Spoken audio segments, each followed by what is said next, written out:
হরে Krishna everyone. তো আজকে আপনাদের সঙ্গে শেয়ার করব ফুচকা রেসিপি। তো প্রথমে আলুগুলোকে আমরা সিদ্ধ করে নেব। আলুগুলো সিদ্ধ হয়ে আসার পর আমরা এগুলোকে নামিয়ে নেব। নামিয়ে হাত দিয়ে ভেঙে দেব। আলুগুলোকে ভেঙে এটার ভিতরে লবণ দিয়ে দেব, আর সাথে কিছু মরিচ কেটে দিয়ে দেব।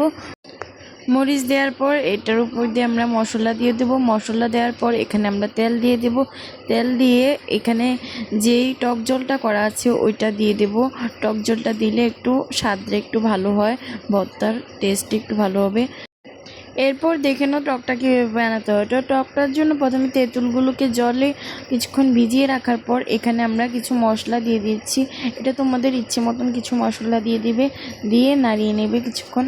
নাড়িয়ে নেওয়ার পর এখানে আমরা হলুদ দেব, হলুদটা মাস্ট দিতেই হবে।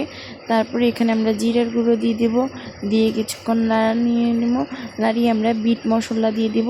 বিট মশলা দিয়ে ধনিয়া পাতা কুচি দিয়ে একটু লেবু চিপে বা পিস পিস করেও দিতে পারো, এটা সুন্দরের উপর নির্ভর করছে।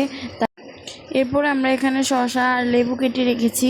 তো চলো ফুচকাটাকে আগে ভেজে নিই। প্রথমে ফুচকাগুলোকে দিয়ে লাড়িয়ে চাড়িয়ে নেবেন, লাল লাল করে নেবেন, তারপর একটা একটা করে তুলে নেবেন।